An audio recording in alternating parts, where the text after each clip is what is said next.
नमस्कार, कुंकू टिकली किचनमध्ये आपले पुन्हा एकदा स्वागत करते। 15 ऑक्टोबरपासून शारदीय नवरात्र उत्सवाला सुरुवात होणार आहे।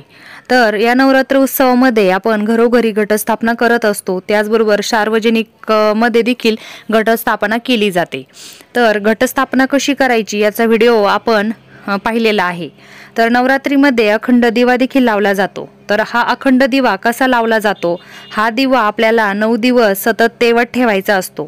तर आजच्या व्हिडिओमध्ये आपण अखंड दिवा कसा लावावा, दिव्याची निवड कशी करावी, दिव्यामध्ये वात कशाची असावी, ती किती पदरी असावी, तसेच दिव्यामध्ये तेल वापरावे की तूप वापरावे, दिव्याची वातीची दिशा कोणती ठेवायची, दिव्याला काजळी आली तर काय करावे, ती कशी काढावी, दिवा अचानक विझला तर काय करावे, या सर्वांबद्दलची माहिती आपण आजच्या व्हिडिओमध्ये बघणार आहोत। तर चला व्हिडिओला सुरुवात करूयात। तर घटस्थापनेमध्ये घटासमोर जेव्हा आपण अखंड दिवा प्रज्वलित करत असतो, त्यावेळेस आपल्याला हा दिवा तसाच घटासमोर ठेवायचा नाहीये, तर आपल्याला दिव्याला आसन द्यायचं आहे। तर तुम्ही दिवा छोट्याशा पाटावर ठेवू शकता किंवा पाटावर तांदळाचा आसन देऊन त्या तांदळाच्या राशीवर तुम्ही दिवा ठेवू शकता, किंवा तांदळाचं अष्टदल कमल काढून तुम्ही त्यावर देखील हा अखंड दिवा लावू शकता। परंतु बघा, तांदळाची जेव्हा आपण अष्टदल कमल काढतो तर आपल्याला हा दिवा 9 दिवसांसाठी लावायचा असतो। तर ते पूजेमध्ये ते तांदूळ इकडे तिकडे होऊन ते अष्टदल कमल मोडू शकते, आणि त्यामुळे आपण एका प्लेटमध्ये गुलालाच्या किंवा कुंकवाच्या मदतीने अष्टदल कमल काढून घ्यायचा आहे, आणि त्यामध्येच आपल्याला हा अखंड दिवा प्रज्वलित करायचा आहे। तर हा झाला आपला अखंड दिवा लावण्यासंबंधीचा पहिला नियम। तर बघा, नवरात्रीच्या 9 दिवसांमध्ये आपण घरात घटस्थापना करत असतो आणि अखंड दिवा लावत असतो। तर या अखंड दिव्याला न विजू देता तेवण्याचा नियम आहे। तर हा अखंड दिवा लावल्यावर आपण ह्याला एकटे सोडू शकत नाही किंवा त्याला विजू द्यायचे नसते। जर काही दिवा विजला तर वाईट मानले जाते, असं धर्मशास्त्रामध्ये सांगितलेले आहे। तर नवरात्रीमध्ये अखंड दिवा लावण्यासाठी दिवा कसा असावा, दिव्याची निवड कशी करावी, तर बघा, आपल्याला नेहमीपेक्षा मोठ्या आकाराचा दिवा अखंड दिवा लावण्यासाठी निवडायचा आहे। कारण मोठ्या आकाराच्या दिव्यामध्ये जास्त प्रमाणामध्ये तेल मावत असते, आणि हा दिवा आपल्याला अखंड तेवत ठेवायचा असतो, त्यामुळे सतत तेल संपले की काय हे डोकण्याची गरज पडत नाही। तर अशा प्रकारे आपल्याला मोठ्या आकाराचा दिवा घ्यायचा आहे। तर आपण मातीपासून बनवलेला दिवा देखील निवडू शकतो। जर तुम्ही मातीपासून बनवलेला दिव्याची निवड करणार असाल तर हा दिवा आपल्याला अगोदरच 1 दिवस पूर्ण रात्रभर पाण्यामध्ये भिजत ठेवायचा आहे। त्यानंतर तो पाण्यातून बाहेर काढून स्वच्छ कपड्याने पुसून वाळवून घ्यायचा आहे, आणि त्यानंतरच तो आपल्याला अखंड दिवा म्हणून लावायचा आहे। असं केल्याने काय होतं, तर दिव्यामध्ये आपण जे तेल टाकत असतो मातीच्या दिव्यामधून ते पाझरत असतं, त्यामुळे आपल्याला रात्रभर ते पाण्यामध्ये भिजत ठेवायचं आहे। तर आमच्या भागामध्ये पितळीचा दिवा लावला जातो, काही ठिकाणी दगडाचा दिवा देखील लावला जातो। तर पितळीचा दिवा हा खोलगट आहे आणि यामध्ये खूप सारं तेल मावत असतं, तर त्यामुळे असा पूजेसाठी माती किंवा पितळीचे दिवे हे शुद्ध मानले जातात। शास्त्रानुसार नवरात्रीमध्ये अखंड दिवा लावण्यापूर्वी आपण मनामध्ये काही संकल्प घ्यायचा आहे। जी काही तुमची इच्छा असेल ती आपल्याला मनामध्ये बोलायची आहे, आणि देवी आईला विनवणी करायची आहे की माझी ती इच्छा पूर्ण कर, आणि त्यानंतरच आपल्याला अखंड दिवा लावायचा आहे। तर अखंड दिव्याची वात देखील खूप महत्त्वाची मानली जाते। तर ही वात रक्षासूत्र म्हणजे कलावापासून बनवलेली असते। तर ही काही भागांमध्येच वापरली जाते, परंतु आमच्या भागामध्ये कापसाचीच वात या अखंड दिव्यामध्ये वापरली जाते। तर 1.25 हाताच्या मापाचा एक कापसाची वात बनवून घ्यायची आहे, आणि जोडीची वात आम्ही बनवत असतो, आणि जोडीची वात लावल्याने जाडसर देखील वात बनते, आणि नेहमी दिव्यामध्ये आपल्याला जोडीचीच वात लावायची असते। पूजेत वापरल्या जाणाऱ्या कच्चा कापूस घेऊन वात वळवतात, आणि ती वात दिव्याच्या मध्यभागीही ठेवतात। तर अखंड दिवा लावण्यासाठी साजूक तुपाचा वापर करतात। तर काही ठिकाणी साजूक तुपाचा वापर केला जातो, परंतु आमच्या भागामध्ये तेलाचाच वापर केला जातो।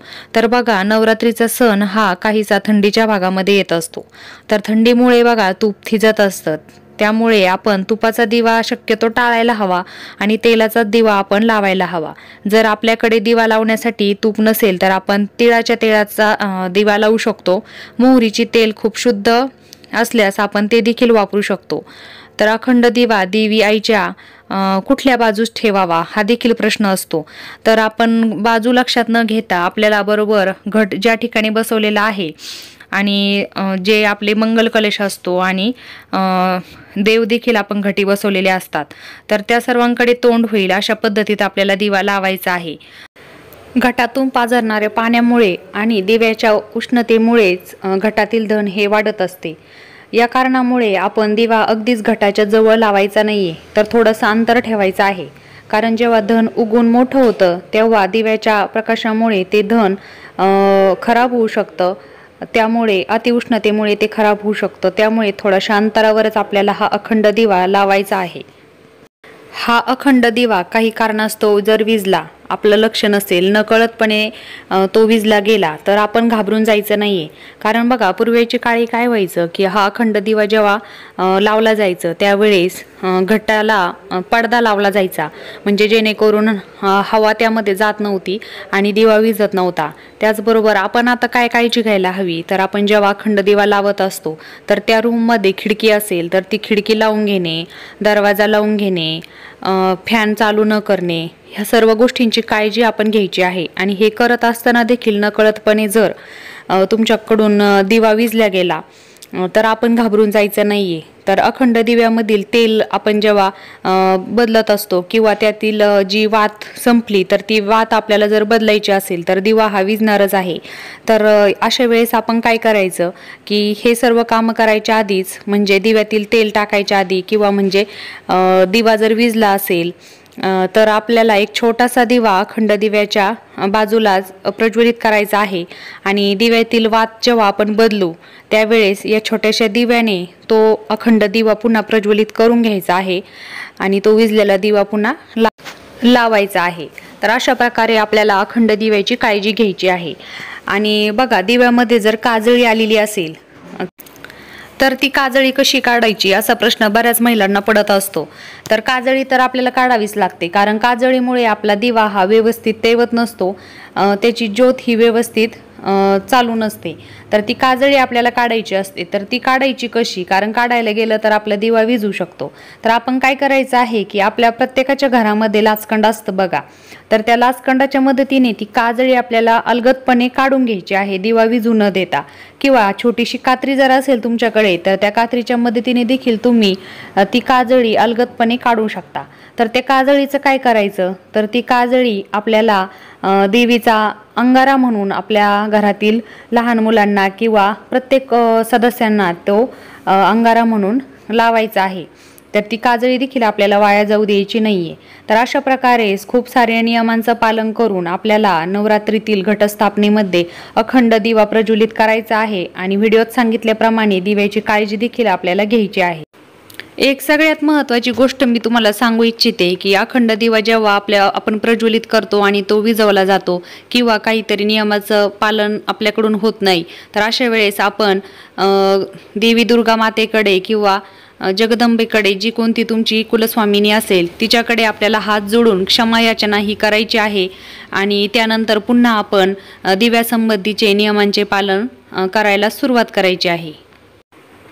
तुम्हाला आजचा व्हिडिओ कसा वाटला, व्हिडिओमध्ये सांगितलेली माहिती कशी वाटली हे मला कमेंटद्वारे नक्की सांगा। आणि जर तुमच्या काही शंका असतील तर त्या देखील तुम्ही कमेंटद्वारे विचारू शकता। व्हिडिओ जर आवडला असेल तर जास्तीत जास्त लोकांपर्यंत शेअर करायला विसरू नका आणि लाईक देखील करा। भेटूयात पुन्हा आपण नवीन आणि छानशा व्हिडिओसोबत। तोपर्यंत धन्यवाद।